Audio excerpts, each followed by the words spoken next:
et que l'on rencontre dans beaucoup d'assemblées, dans beaucoup d'églises. Hein. Ouais. Il y a le problème du voile, justement, le voile de la femme. Donc on va directement aller sur le tableau. L'équipe, voilà, merci. Alors, j'ai pas de micro portable. Et voilà. Alors, il y a le mot qui nous intéresse ici, frères et sœurs, c'est le mot apparence, n'est-ce pas? Apparence. Voilà, apparence de la piété. D'accord? Donc, alors,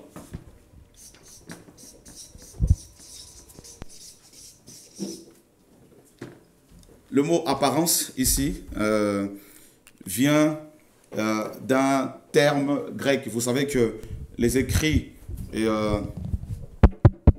les 4 évangiles et également les écrits de la Nouvelle Alliance sont les livres, hein, donc sont écrits en grec.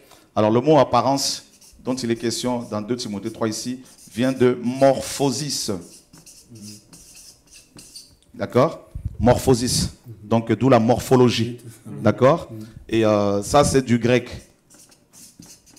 D'accord? Et ensuite en latin c'est forme.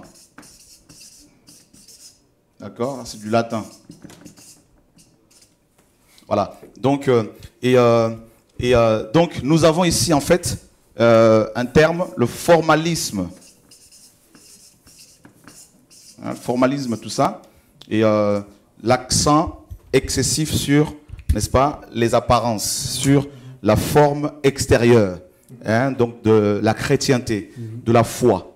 Et c'est pour cela, Paul, ici, justement, quand il va écrire cette lettre à Timothée, il dira que ces hommes, justement, de la fin de temps, parce qu'il dit que dans les derniers jours, il y aura des temps difficiles, et, car les hommes seront idolâtres. Donc, il parle ici des croyants. Hein, donc, on sait que dans le monde, ils ont toujours été idolâtres. Hein, donc, quand on est dans le monde, on l'était également. Donc, voilà. Donc, là, il parle des personnes qui se réclament du Seigneur, parce que la suite le démontre, le confirme. Car les hommes seront idolâtres d'eux-mêmes. Donc, amis de l'argent, c'est ce que nous voyons, fanfarons, orgueilleux, blasphémateurs, rebelles à leurs parents, ingrats, irréligieux, sans affection naturelle, sans fidélité, calomniateurs, intempérants, cruels, haïssant les gens de bien, traîtres, emportés en feu d'orgueil, amis de volupté plutôt qu'amis de Dieu, ayant l'apparence de la piété. Hein, ayant l'apparence de la piété, mais reniant ce qui a fait, n'est-ce pas, la puissance, régnant la puissance, la force, le pouvoir, n'est-ce pas, de la piété. Or, le pouvoir de la piété, n'est-ce pas, c'est l'amour, n'est-ce pas? C'est l'amour pour Dieu, l'amour pour les frères et sœurs, l'amour pour la vérité, l'amour de la vérité. Donc, l'accent est mis plus aujourd'hui, Paul le dit, hein, en ce temps de la fin, sur les apparences. D'où justement le fait que des milliers de pasteurs s'habillent régulièrement en costume et cravate. Le costume et cravate est devenu l'habit, n'est-ce pas, du pasteur moderne. Et avant, c'était, bien sûr, au XVIe siècle, c'était le collet clérical, qui est toujours d'actualité. Et pour des prêtres catholiques, c'est des soutanes, tout ça. Et chez d'autres, des chrétiens qui interprètent ce livre de manière, comment dire, charnelle, ben, ils vont obliger, notamment, les femmes à porter un tissu, hein, donc un bout de tissu, voilà, qu'on appelle le voile. Voilà. Et donc, ça amène beaucoup de confusion. Et alors que Paul n'a jamais dit que si une femme ne portait pas ce tissu, un tissu sur sa tête, ne sera pas sauvée. C'est écrit nulle part. D'accord? Et Pierre nous dit justement que les propos de Paul sont souvent mal interprétés. Les écrits de Paul. Hein, Pierre le dit dans 2 Pierre, chapitre 3, à partir du verset 14 jusqu'au verset 16. Donc, on voit que les derniers temps, hein, donc, sont caractérisés dans beaucoup de milieux chrétiens par cet amour excessif hein, de l'apparence, hein, donc de la forme extérieure de la chrétienté. Alors que Dieu, ce qu'il veut, c'est le cœur. Rappelez-vous bien que le Seigneur a dit clairement dans Marc chapitre 7, ce n'est pas ce qui sort de l'homme, hein, ce qui entre dans l'homme qui souille l'homme, mais c'est ce qui sort de l'homme qui souille l'homme. Donc c'est le cœur que Dieu veut changer. C'est pour cela que le chemin Israël, Adonai Elohenu, Adonai Echad. Donc écoute Israël, Yahweh notre Dieu, Yahweh est un. Tu aimeras le Seigneur de tout ton cœur, de toute ta force, de toute ta pensée, n'est-ce pas? Donc c'est le cœur que Dieu veut changer d'abord. C'est le cœur. Et regardez les pharisiens dans Matthieu 22. Et ils avaient justement, ils mettaient l'accent sur les apparences. Parce qu'ils pensaient que c'est comme ça qu'ils allaient être approuvés par Dieu. N'est-ce pas? Et voilà, nous sommes dans Matthieu chapitre 23. Nous lisons le verset 25, si on peut le lire. Malheur à vous, scribes et pharisiens hypocrites, parce que vous nettoyez le dehors de la coupe et du plat, alors qu'au-dedans ils sont pleins de rapine et d'intempérance. Pharisiens aveugles, nettoie premièrement l'intérieur de la coupe et du plat, afin que l'extérieur aussi devienne net. Malheur à vous, scribes et pharisiens hypocrites, parce que vous êtes semblables aux sépulcres blanchis, qui paraissent beaux au dehors et qui, au-dedans, sont pleins d'ossements, de morts et de toute espèce d'impureté. Voilà. Donc le Seigneur est en train de détruire par la parole ici, justement, les apparences de ces pharisiens-là.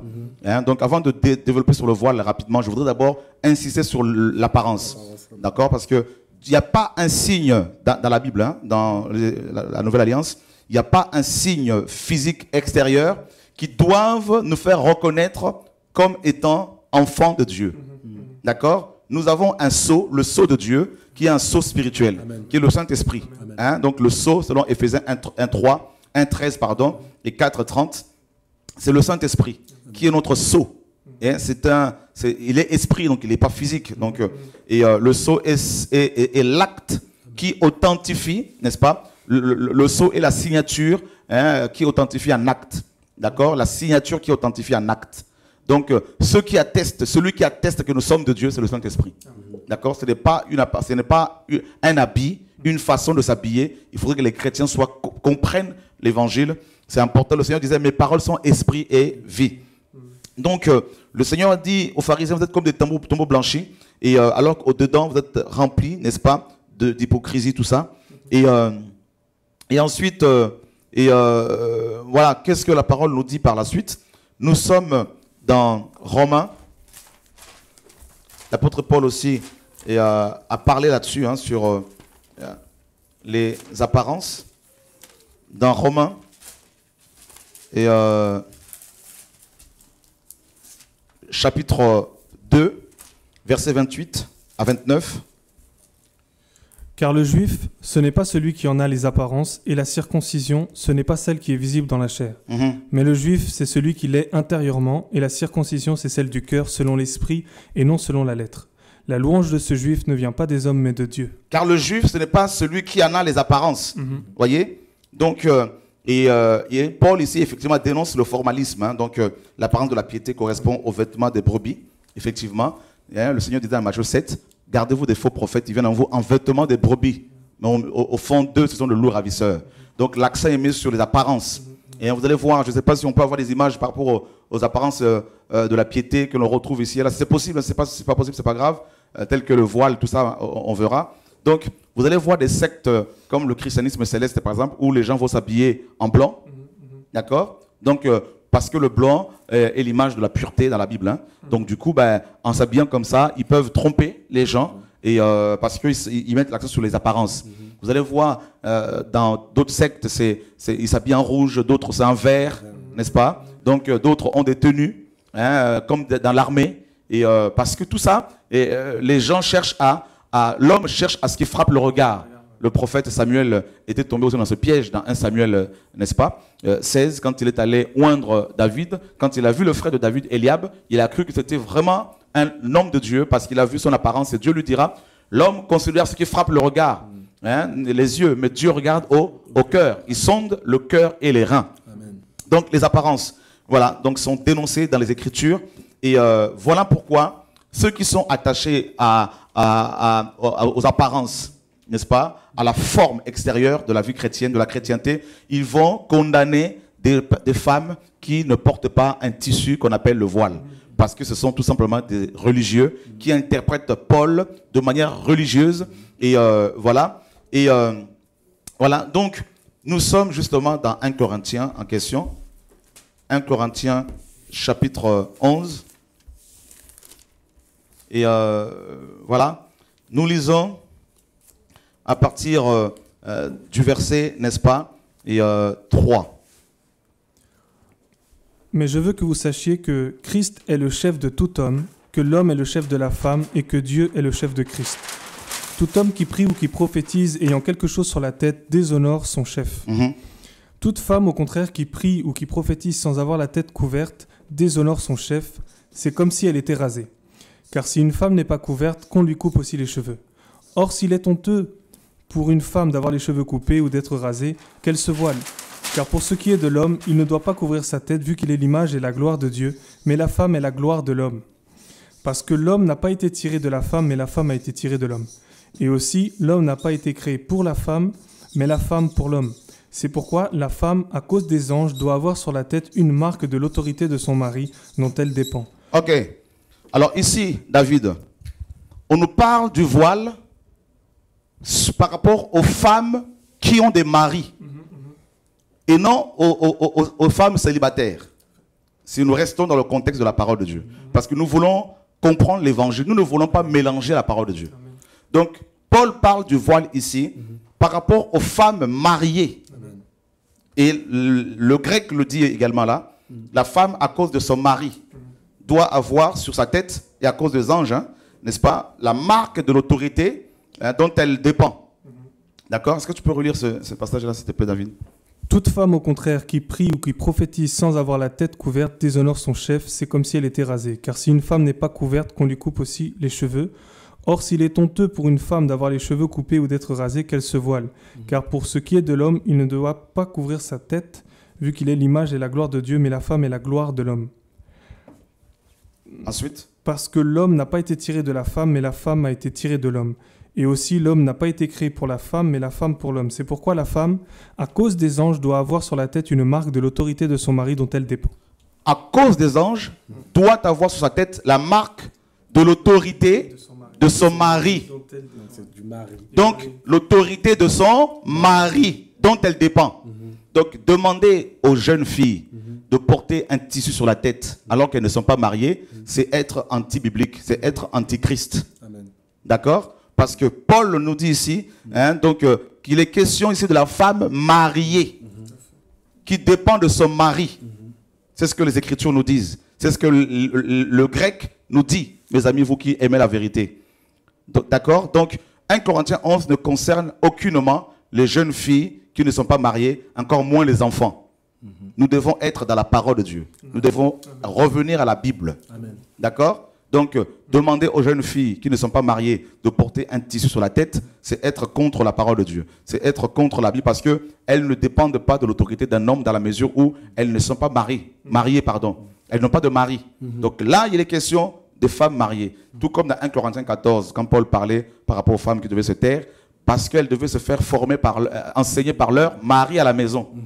D'accord? Et voilà, parce qu'elle parlait aussi mal. Donc, il faut que, frères et sœurs, nous soyons dans l'évangile, dans la parole de Dieu. Amen. Donc, j'insiste, demandez aux enfants, demandez aux femmes, aux jeunes filles de se voiler alors qu'elles ne sont pas mariées avec des tissus, se voiler avec des tissus, c'est être anti-biblique. C'est pas ce que Paul a dit. D'accord? Pourquoi? Ici, nous avons la seule hiérarchie, n'est-ce pas?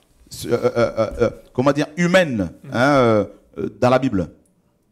D'accord? Et c'est-à-dire, on nous dit que l'homme est le chef de la femme. Pourquoi je fais ce schéma? Et parce que je fais ce schéma parce que le mot chef dont il est question ici, vient du grec képhal. D'accord? Képhal. Donc on va nous aider. Képhal, qui signifie, qui a été traduit par chef ou encore tête. D'accord?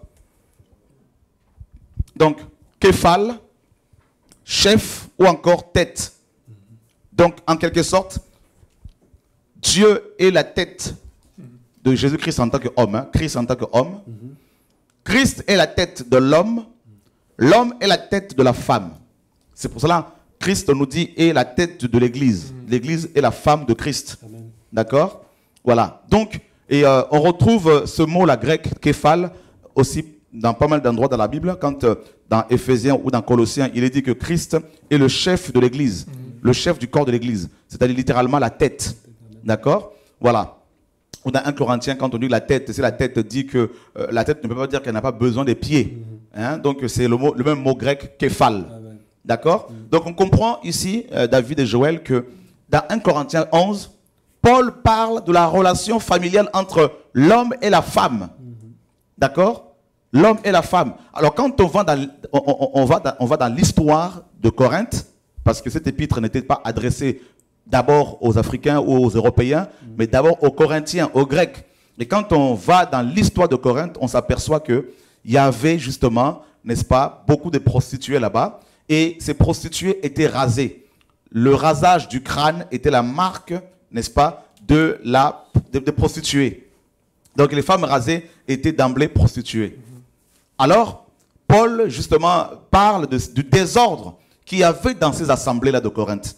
Et il va mettre de l'ordre dans ces assemblées pour que les chrétiens fonctionnent correctement. C'est pour cela qu'il va beaucoup parler de la famille, hein, par rapport aux Corinthiens. Dans 1 Corinthiens 7, il parle de la famille, n'est-ce pas, du mariage, tout ça. Et il y avait beaucoup de désordre dans ces assemblées. Et ces femmes étaient venues dans ces assemblées et causaient beaucoup de troubles. Il y a même un des Corinthiens, nous dit la parole dans 1 Corinthiens 5, qui sortait avec la femme de son père.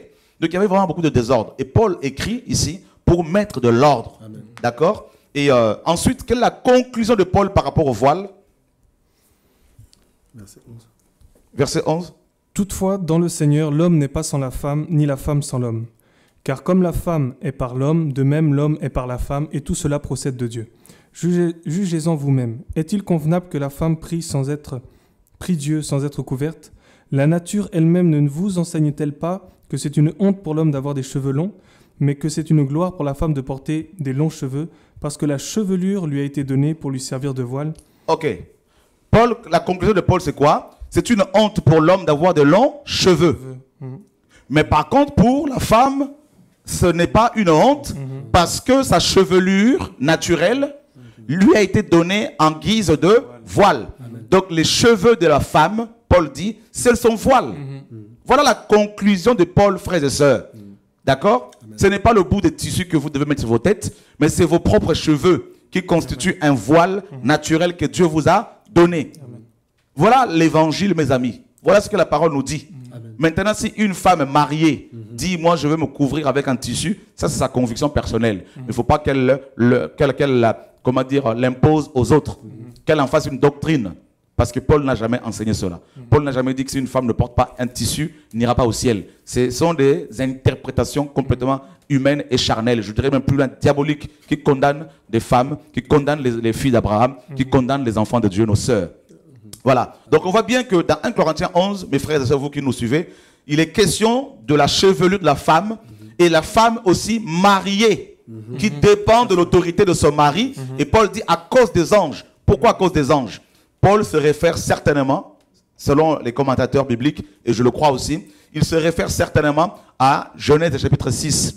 Parce que les anges, les filles de Dieu, c'était, n'est-ce pas, accouplées avec des filles et des hommes, et elles avaient eu ces femmes ont eu des enfants, des Néphilim, des géants. D'accord? Donc, et Paul se réfère certainement à cette histoire-là. Voilà pourquoi il dit, à cause des anges, n'est-ce pas? Donc la femme doit avoir sa chevelure, son voile naturel. Donc le voile de la femme qui lui a été donné en guise de voile. Et pourquoi? Parce que ces femmes-là qui sont mariées ne devaient pas aller avec d'autres hommes. Voilà. Parce que une femme mariée doit rester fidèle à son mari. Voilà pourquoi sa chevelure, n'est-ce pas, était le signe qu'elle n'était pas libre comme les femmes qui étaient rasées, les prostituées, qui se disaient, voilà, je suis rasée, je suis libre. Alors que la femme mariée devait avoir, n'est-ce pas, des cheveux naturels, ses cheveux, pour montrer aussi aux anges qu'elle dépend de son mari qui est son autorité, et non son pasteur, mais c'est son mari. Voilà l'évangile, frères et sœurs. Il ne faut pas mélanger les choses. Nous voulons défendre la sainte doctrine, nous voulons défendre la parole de Dieu, fermer la bouche aux gens qui sont devenus fous, qui deviennent fous. Et Paul nous dit dans 2 Timothée là-bas, leur folie sera manifestée à tous. Et on voit bien comment ces soi-disant prophètes deviennent fous. Hein, ici et là, ces faux pasteurs qui prennent l'argent des gens, qui vont avec des femmes, qui imposent le voile aux gens, qui cassent les gens, qui mentent. On voit comment ils deviennent fous. Ils deviennent fous et ils deviennent violents. Et ils veulent parfois en venir aux mains parce qu'ils sont devenus fous. 2 Timothée 3 le dit. Donc c'est la folie qui est magnifique. Aujourd'hui, on n'a pas besoin d'attendre demain. On veut aujourd'hui. Avant d'arriver ici, j'ai eu un petit entretien avec des jeunes. Et donc, chacun d'eux s'est exprimé par rapport à son opinion face à la religion, le rôle de la religion dans leur vie, la religion face à la jeunesse et tout consort. Et donc, par ma voix, je vais essayer donc d'apporter leur opinion.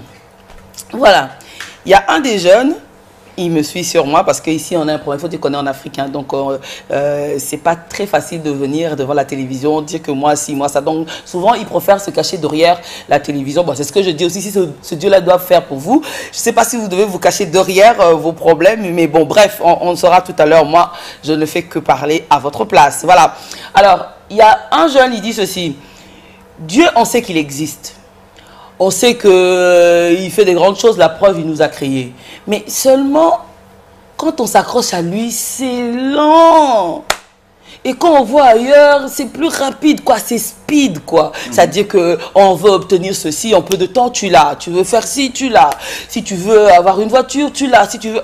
C'est tellement facile. Et pourquoi doit-on, nous, jeunes, attendre notre vie là, passer à attendre que Dieu fasse, et ça va nous prendre des années, et il va faire quand on va devenir vieux, ou ça sera Jésus pendant notre retraite? Alors, je répondrai à ces jeunes personnes qui se posent cette question par des exemples sur la nature, par exemple. Nous prenons l'exemple d'une femme enceinte, n'est-ce pas? Donc, entre le moment de la conception et celui de l'accouchement, il y a 9 mois qui doivent s'écouler. Donc, si un enfant sort avant les 9 mois, on l'appelle avorton. Donc, cet enfant, pour qu'il ait une vie normale, il faut, n'est-ce pas, le mettre dans une espèce de, voilà, de couveuse pour pouvoir, n'est-ce pas, permettre à ce que ses membres se solidifient, n'est-ce pas, grandissent normalement. Donc, ça veut dire que la nature même nous enseigne.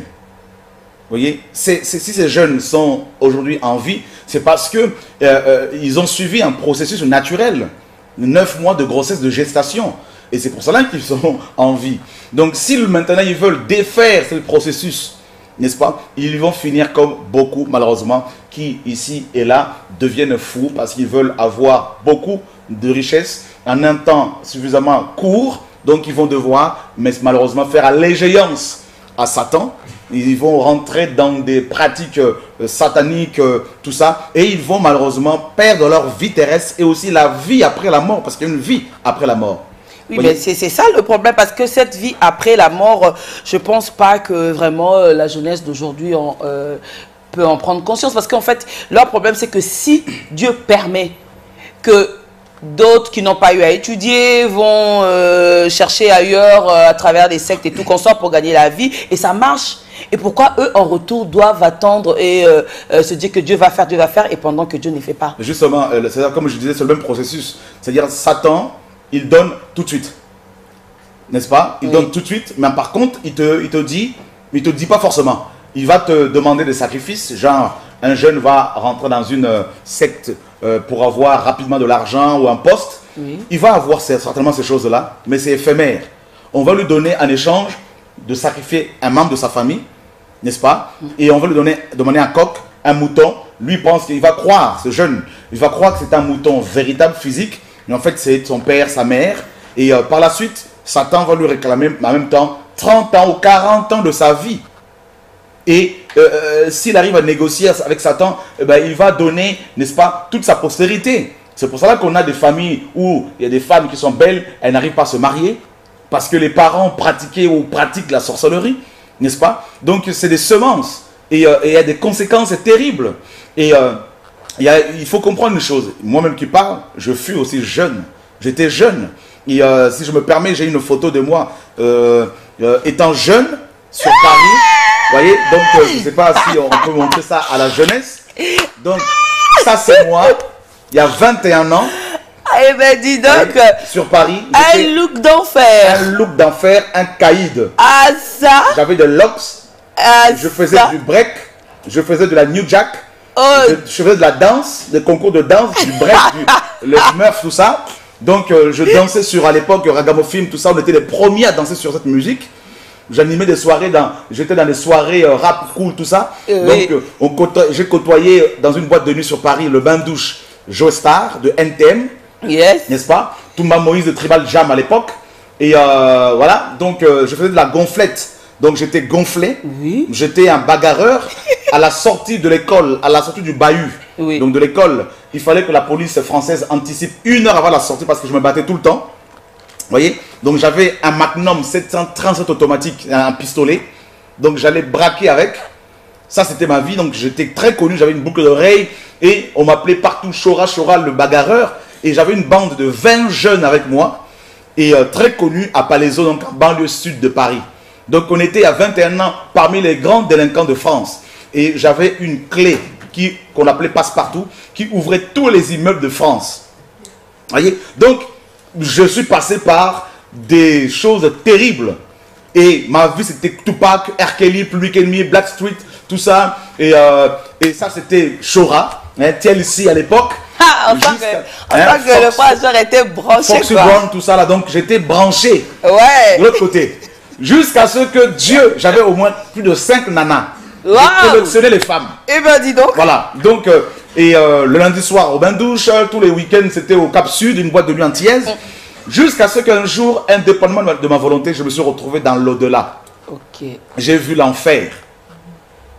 Et j'y ai vu une jeune femme métisse qui me suppliait en me disant, sors-moi d'ici, car quand j'étais sur terre, j'étais une prêtresse sataniste, je ne voulais pas de Jésus, mais je ne pouvais rien faire pour elle.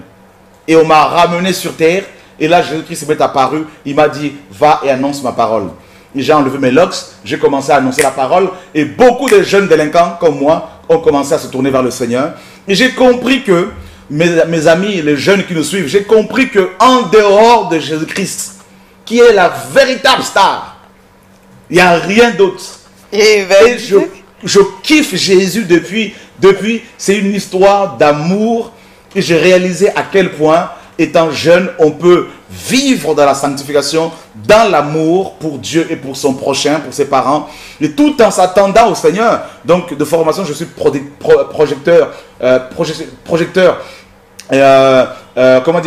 projectionniste, opérateur. Okay. Donc, opérateur, projectionniste, je travaille dans un grand cinéma comme opérateur, et Dieu m'a touché. Et depuis, il y a beaucoup d'autres jeunes qui sont devenus chrétiens, pasteurs à 19 ans, à 21 ans, et qui ont créé leurs entreprises tout en étant chrétiens, en se servant des valeurs bibliques, l'intégrité, l'amour pour son prochain, et l'honnêteté, la justice, et Dieu les bénit. Et comme je disais, de métier, je suis opérateur projectionniste, et Dieu a changé ma vie. Voyez? Donc, au lieu de courir pour avoir de l'argent tout de suite, de l'argent sale, qui ne peuvent même pas, ces sous, nous profiter, donc on travaille, beaucoup de jeunes maintenant travaillent, tout en se servant de la parole de Dieu, et ils gagnent honnêtement leur vie, et ils sont heureux avec leurs enfants, avec leurs femmes. Et parmi ces jeunes, vous avez des jeunes d'origine arabe, des jeunes d'origine brassavilloise, d'origine de Kinshasa, d'origine de la Guadeloupe, la Martinique, Canada, États-Unis, des blancs, des noirs, de tout, des Indiens, et qui servent Jésus-Christ de Nazareth.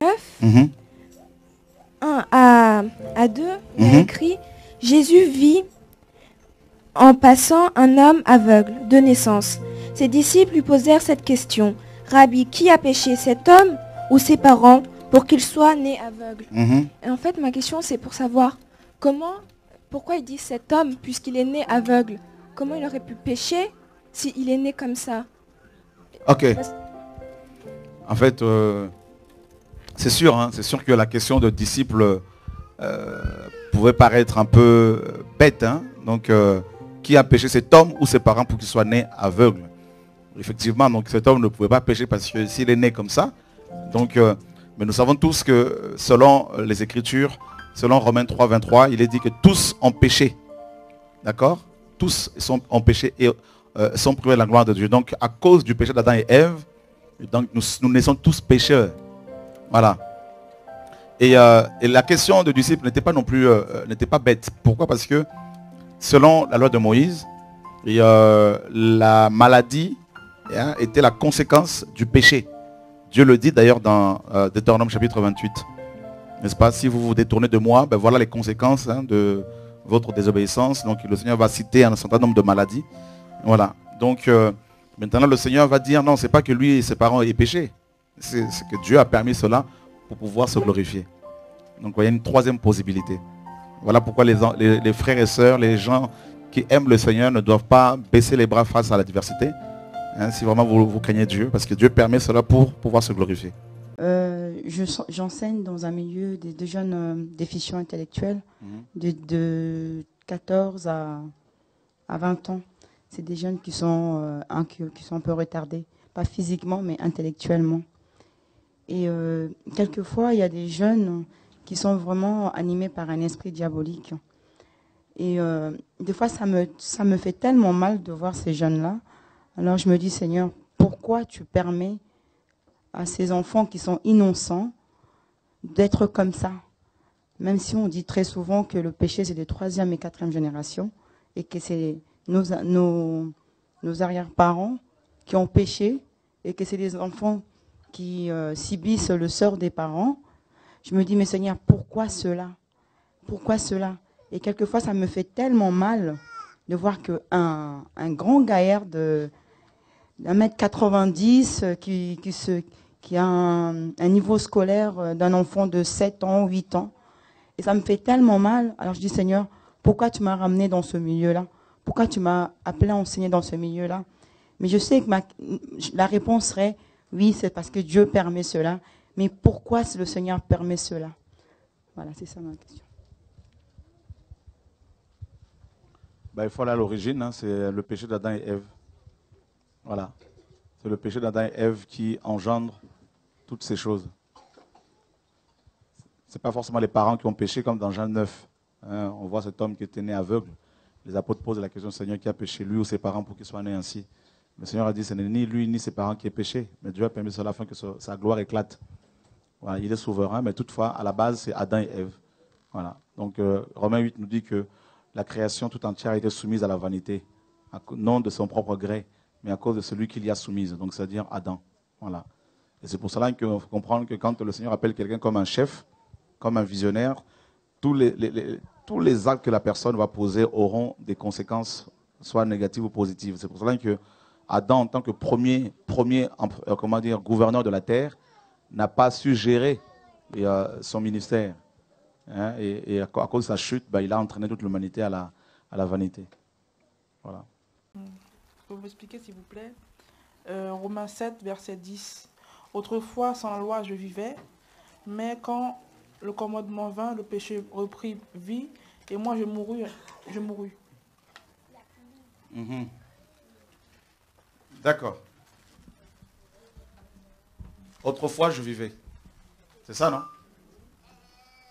Et quand la loi est venue, qu'est-ce qui s'est passé? Le péché a repris vie. C'est simple. On était tous dans le monde. On vivait dans le monde. On n'était pas conscient de... Pour nous, quand on était dans le monde, il y a beaucoup de choses qui paraissaient, qui nous étaient normales. Convoiter était normal pour nous. Vrai ou faux? On savait que tuer n'était pas bon. Mais convoiter, on se disait, mais c'est naturel, c'est notre vie. Regarde, Romains chapitre 7, verset 7.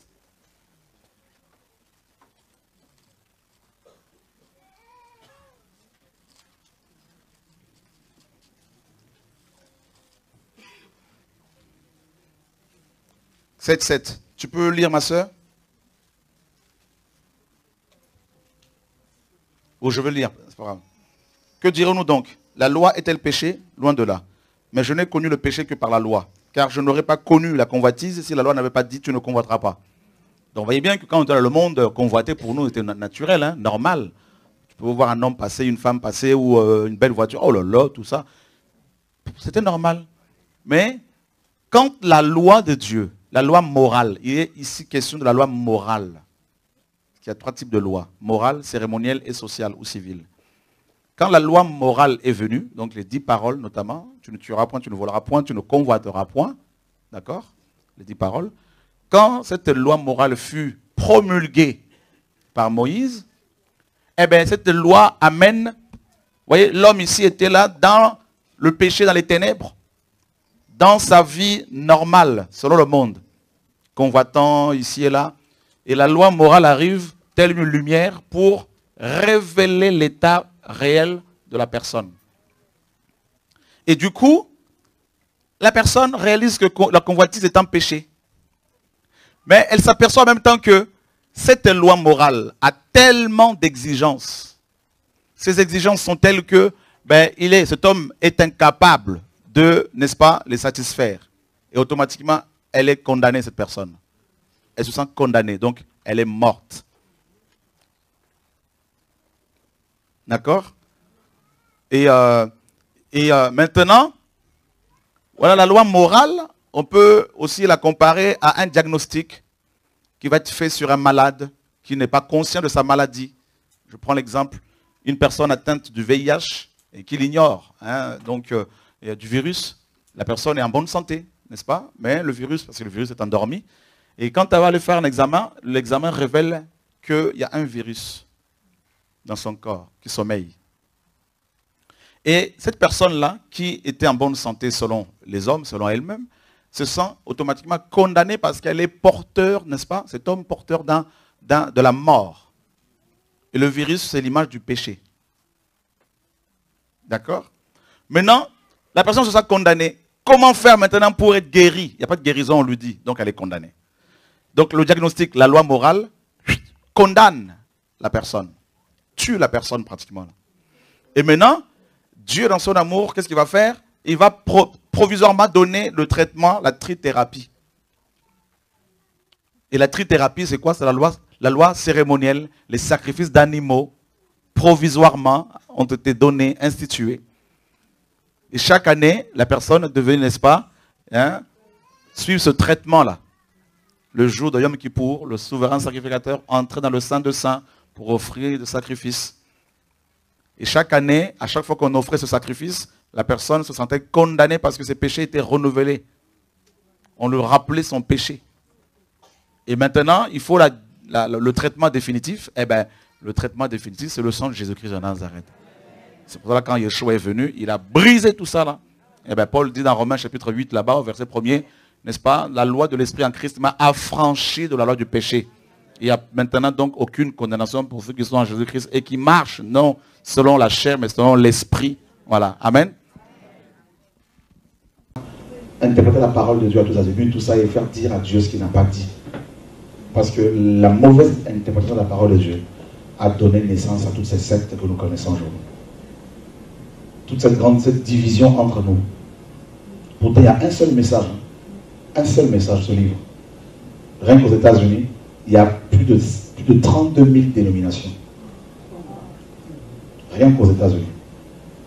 Qui se servent de ce livre. Rien qu'avec ce livre, il y a eu plus de 30 millions de victimes chez les protestants. C'est impressionnant. L'interprétation. Je prends notre exemple. Oui. On va vous laisser, comme ça coule un peu là. C'est d'ailleurs le livre, un de mes livres un de mes prochains livres là, c'est le langage de Dieu. Le langage de Dieu. Comment Dieu parle. Comment Dieu parle. Ça, c'est un des problèmes que nous avons tous. Hein. Ah oui, Dieu parle, on sait, mais oui, mais comment? Comment? Ah, mais moi, Dieu ne parle pas, mais oui, si Dieu parle tous les jours à tout le monde, même aux païens. Tous les jours. Le problème, c'est le langage. Je prends un exemple. Pendant que j'écrivais ce livre, il y a 10 jours, le Seigneur me dit, tu vois, vous êtes comme des portables, téléphones portables. Pour capter, il faut plusieurs choses. Il faut une antenne intégrée. Il faut une batterie. Il faut du jus. Et troisièmement, il faut à côté d'une antenne relais. À proximité d'une antenne relais. Donc l'antenne relais, ça me disait, c'est moi. La source. Donc, si le portable n'a pas d'antenne, même s'il y a des ondes qui passent quelque part, on ne pourra pas les capter. Je dis, Seigneur, waouh! Nous sommes comme des décodeurs, nous sommes des émetteurs et des récepteurs. Nous émettons, nous recevons, nous émettons, voilà. Donc maintenant, ce livre-là, Dieu a parlé une seule fois. Il a parlé, bien sûr, ça a mis 1500 ans pour le finir. Mais, le problème est que, tel que nous sommes là, si nous lisons un seul passage, vous allez voir que vous allez avoir, nous risquons d'avoir plusieurs langues, plusieurs interprétations. Et le Seigneur m'a fait comprendre une chose. Il me dit, tu vois, dans mon langage, nous sommes là, un Chinois, je vais juste prendre, moi je suis d'origine congolaise. Donc, si je dis Yaka, tout le monde a entendu, mais tout le monde n'a pas compris. Vous voyez, le langage de Dieu. Maintenant, pour l'interpréter, il faut tenir compte d'un certain nombre de choses. Premièrement, il y a ce qu'on appelle la révélation. Apocalypse en grec. Action d'ôter le voile. Ça vient du verbe apocalypto. C'est-à-dire ôter, enlever le voile, éclairer. La révélation égale ce livre. C'est une révélation. Donc il n'y a plus de nouvelles révélations que nous recevons.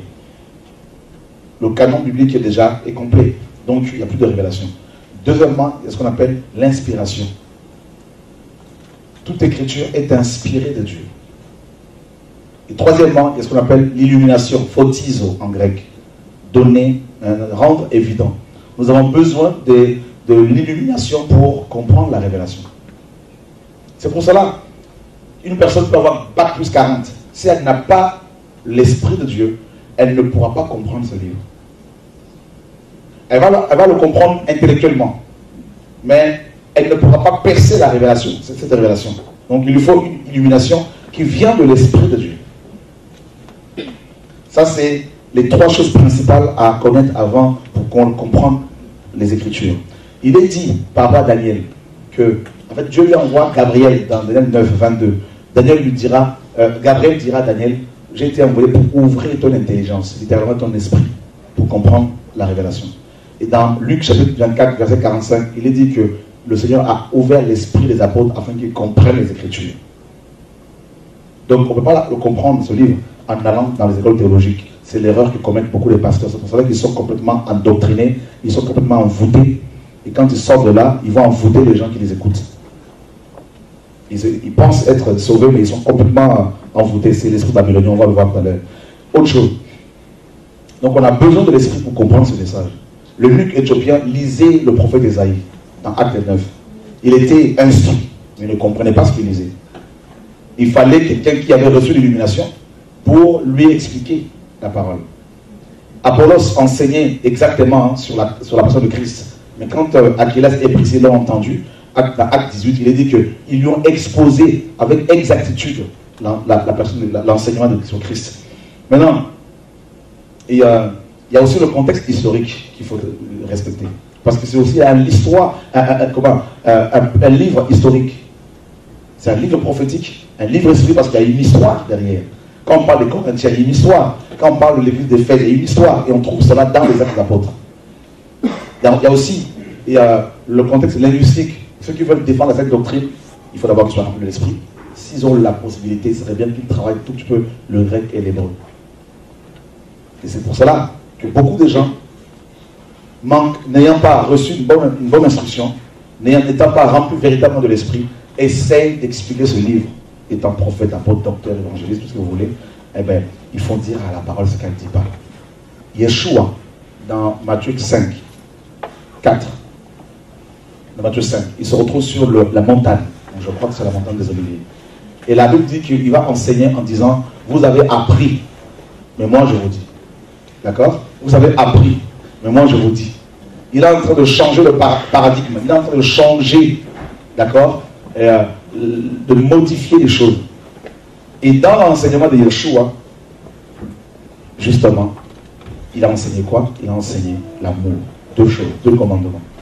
Tu aimeras le Seigneur ton Dieu de tout ton cœur, de toute ton âme, de toute ta force. Et tu aimeras pour ton prochain comme pour toi-même. C'est tout. Donc celui qui aime Dieu ne va pas voler, ne va pas haïr, ne va pas tuer. Donc, et c'est pour cela qu'à chaque fois, Moïse disait, c'est une loi perpétuelle, c'est par rapport au temps le temps qui leur était imparti, au temps de la loi. Et c'est pour cela que, comme je disais, le mélange de la loi et de la grâce, la confusion qui règne dans le milieu évangélique, cette confusion fait que beaucoup de chrétiens commencent à faire leur pèlerinage maintenant à Jérusalem. Beaucoup commencent à observer le Shabbat selon Moïse. Beaucoup commencent à porter même des croix, étoile de David, de tout ce que vous voulez. Ils mettent ça sur leur porte. C'est de la sorcellerie chrétienne tout ça. Parce que nous sommes, quelqu'un disait hier, je pense que c'est toi, nous avons besoin d'images, de palper. C'est comme ça que nous sommes. Nous utilisons nos 5 sens pour fonctionner. Nous voulons voir, nous voulons entendre, nous voulons toucher, nous voulons goûter. Or, la foi est au-dessus de nos sens. Et c'est ça souvent l'erreur. La loi et la grâce. La loi et la grâce. Une confusion. Alors, pourquoi Jésus a dit, je ne suis pas venu pour abolir la loi. Mais pour bien sûr. accomplir. Alors, dans quel sens Bien sûr, c'est simple. Je prends un exemple. Hier, on a vu qu'il y a 3 types de lois.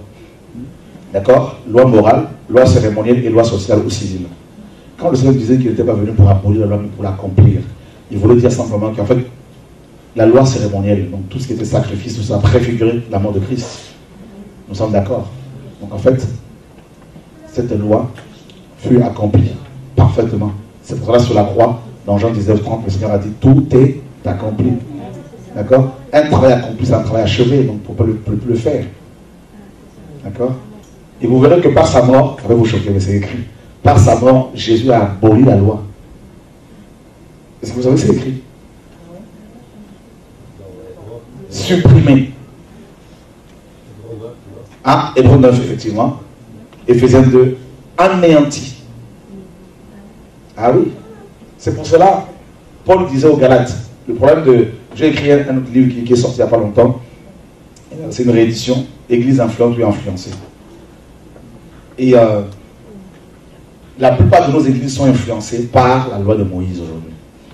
Par le péché, bien sûr, la loi de Moïse, par le catholicisme romain. Et hier, on a parlé un peu de la Trinité. Donc, il y a toute cette influence-là, comme du levain qui a fait lever la pâte. Par rapport à l'enseignement d'hier, quand tu parlais par rapport aux sentiments. Par rapport Aux sentiments. D'accord. Maintenant, pour moi, personnellement, je trouve que les sentiments, c'est quelque chose d'humain que Dieu a mis en nous. Mais tu parlais par rapport à la colère, en fait, comme quoi que... D'après ce que j'ai compris, que voilà, que c'était pas bien. Mais j'ai l'impression qu'en fait, on ne doit plus avoir de sentiments. Comment on doit réagir par rapport aux certaines situations qui se passent devant nous, en fait. On est quand même humain, en fait, dans le fond. Donc, il y a des réactions qu'on peut avoir qui sont... C'est humain, en fait. Donc, par rapport à ça, et ma deuxième question, c'est par rapport aux sentiments amoureux, en fait. Parce que dans le monde, ils disent comme quoi que quand on a des sentiments, c'est qu'on est amoureux, par exemple. Mais maintenant, en Christ, quand on a des sentiments, c'est que c'est pas normal, entre guillemets. Mais en Christ, alors, c'est quel amour, en fait? Parce que même envers nos parents, je sais pas, c'est de l'amour. C'est des sentiments amoureux, enfin, pas amoureux, mais c'est des sentiments d'amour qu'on a envers eux, en fait. C'est comment on peut caractériser ça, en fait. Donc, D'accord.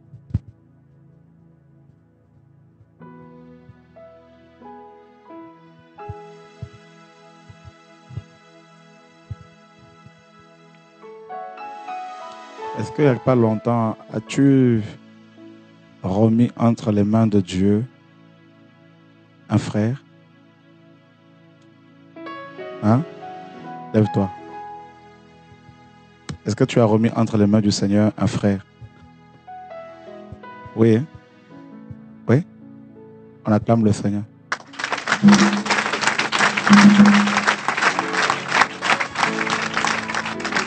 Dieu est grand.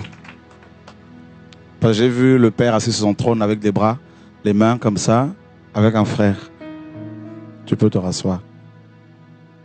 Maintenant, tu sais, Vanessa, on est humain, c'est vrai, et on est humain. On est très, très humain.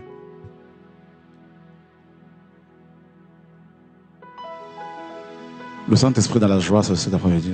Ouais. Philippiens 2. Tu peux nous lire le verset 5.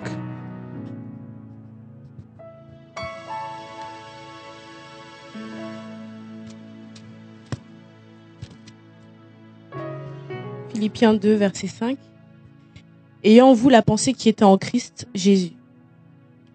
Lui dont la condition était celle de Dieu, il n'a pas estimé comme une proie à arracher d'être égal avec Dieu.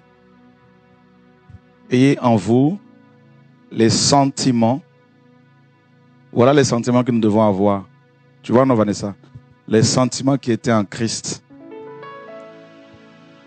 Il y a les sentiments, tu as deux Adam. Il y a les sentiments qui étaient dans le premier, qui sont, n'est-ce pas, les sentiments du premier Adam. Donc, des sentiments charnels, n'est-ce pas? Et ensuite, tu as les sentiments qui étaient en Christ, qui sont en Christ, les sentiments de Dieu. Maintenant, qui sont ces sentiments-là? Quels sont, pardon, ces sentiments? Et on voit d'abord l'humilité. Le premier Adam a manifesté de l'orgueil. Quand il a chuté et que Dieu l'a appelé, n'est-ce pas? Adam, où es-tu? Il a dit, j'ai entendu ta voix, mais j'ai eu peur, je me suis caché. Le Seigneur lui dit, qu'as-tu fait? Au lieu de dire, Seigneur, j'ai péché, il a dit, c'est toi qui as péché, en gros. Parce que tu n'aurais pas dû me donner une femme. Il s'est justifié. L'orgueil. Il accuse les autres. L'orgueil. Voilà les sentiments adamiques, humains. Au lieu de reconnaître ses torts, on va accuser l'autre. Non, c'est mon mari, c'est ma femme, c'est tel frère, c'est pas moi. J'ai péché, c'est vrai, mais c'est pas moi. Ce sont les démons qui m'ont attaqué. C'est Satan qui m'a attaqué. L'orgueil. Et on retrouve ce sentiment-là chez beaucoup de chrétiens. Alléluia. Dans le couple, c'est pareil. Quand dans un couple chrétien, et que s'il y a des problèmes dans un couple chrétien, c'est pas toujours, on va pas toujours accuser l'homme ou la femme, c'est les deux. Un homme qui accuse constamment sa femme chrétien, c'est qu'il a un problème. Mais un homme marié, chrétien, qui a le sentiment de Christ, quand il y a un problème de couple, il va dire, Seigneur, c'est vrai que ma femme a posé des actes que je ne comprends pas, mais je veux que tu me montres si ce n'est pas moi qui suis à l'origine de cela. Est-ce que vous comprenez mon langage? D'accord? Ayez en vous les sentiments qui sont en Christ. Donc, l'orgueil, on voit ça chez Adam. Et l'orgueil, on voit ça chez Caïn. Dieu lui dit, qu'as-tu fait? Il dit, c'est pas moi qui ai tué mon frère. Suis-je son gardien? Mensonge. On retrouve ça chez beaucoup de chrétiens. Oui, nous sommes très humains.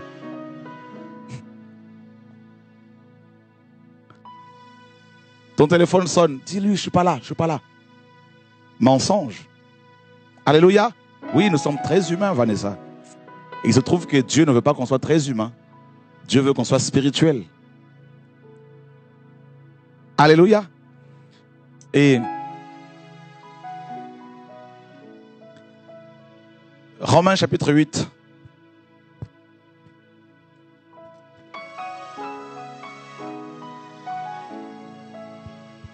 C'est combien? Tu peux lire du verset 5 au verset 9. En effet, ceux qui vivent selon la chair ont les tendances de la chair, tandis que ceux qui vivent selon l'esprit ont celles de l'esprit.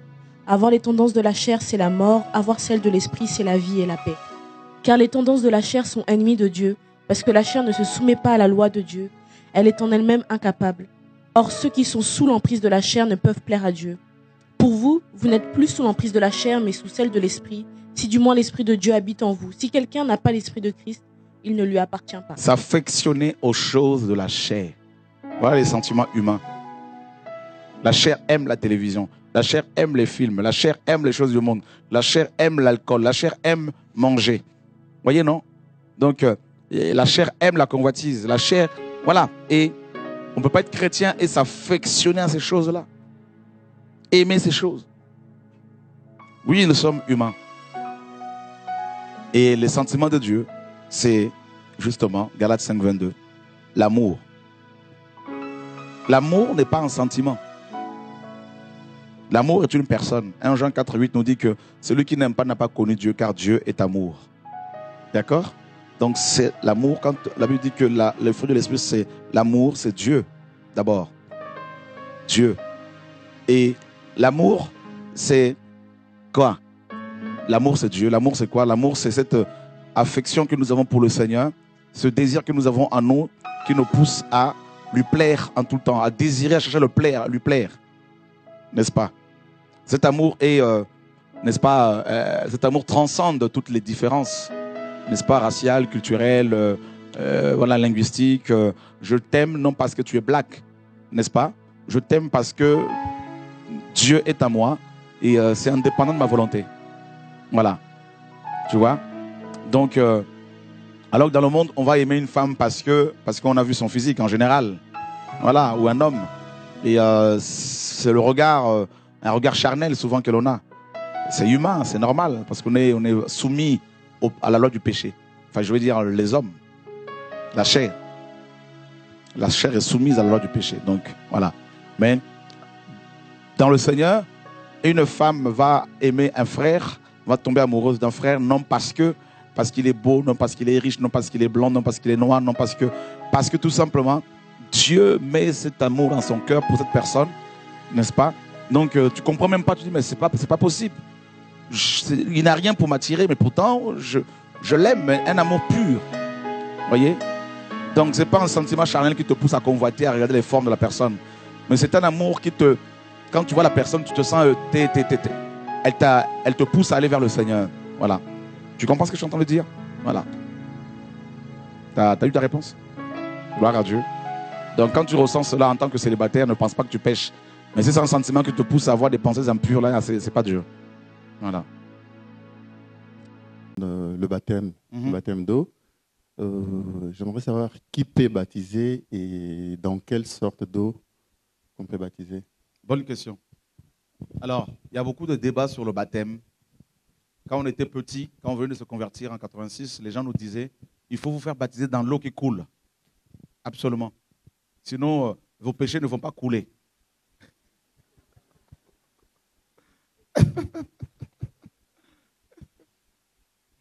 Alors, il y en a qui disent, oh non, on ne va pas baptiser dans une baignoire parce que l'eau ne coule pas. On va baptiser dans un lac. Mais ils sont vraiment hypocrites ou ils ne sont pas enseignés. Parce que quelle est la différence entre l'eau d'une baignoire et l'eau d'un lac? Parce que les deux sont stagnantes. Le lac, c'est comme un grand baignoire, c'est tout. Une grande baignoire. Donc, en fait, le baptême d'eau est obligatoire parce que le Seigneur nous en parle, mais il n'est pas salutaire. Parce que le malfaiteur à la croix, à qui Yeshua a dit, tu seras avec mon paradis aujourd'hui, il n'était pas baptisé. Et Paul dira dans 1 Corinthiens 1 que ce n'est pas pour baptiser que Christ m'a envoyé, mais c'est pour annoncer l'évangile. C'est écrit, non? Voilà. Donc le baptême signifie simplement immerger, être immergé. C'est aussi simple que ça. Et peu importe l'endroit.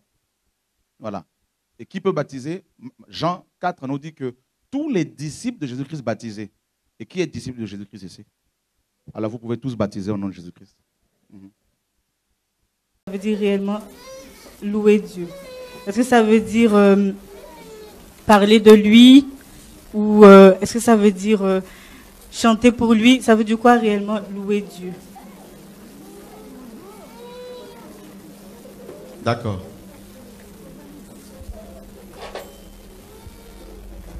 Et louer Dieu, c'est proclamer ses hauts faits, ses œuvres. Ne peut louer Dieu que celui qui a expérimenté sa grâce. D'accord? Et quand les enfants d'Israël, n'est-ce pas, après la traversée de la mer Rouge par les Hébreux,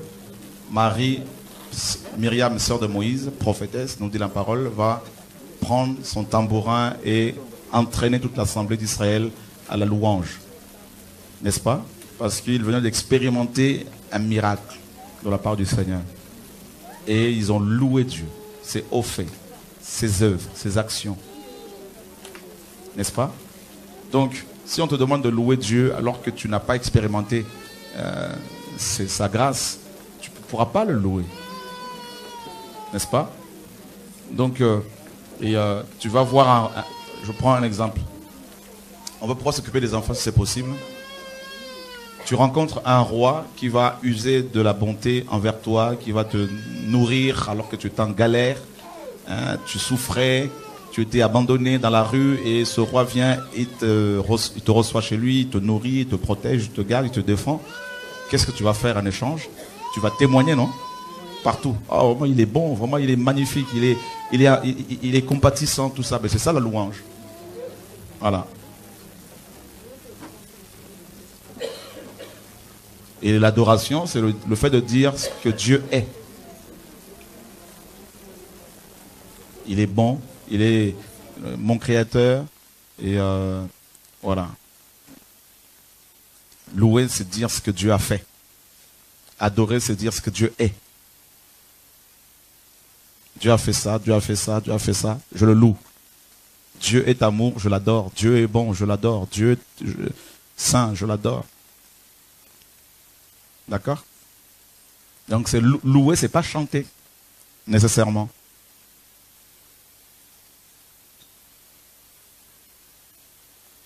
À la base, c'est proclamer ce que Dieu est.